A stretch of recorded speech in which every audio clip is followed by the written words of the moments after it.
cars on the lake. Just stay on the road. They don't know what they're doing.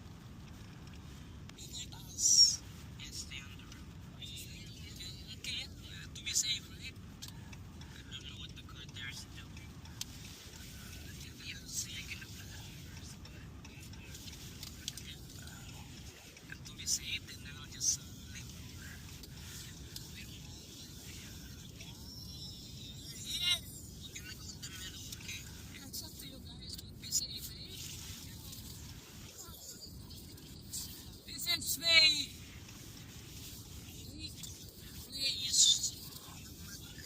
This was water before. And due to winter, it became ice now. So we're here. We're gonna go in the fishing. Paano nyo ice?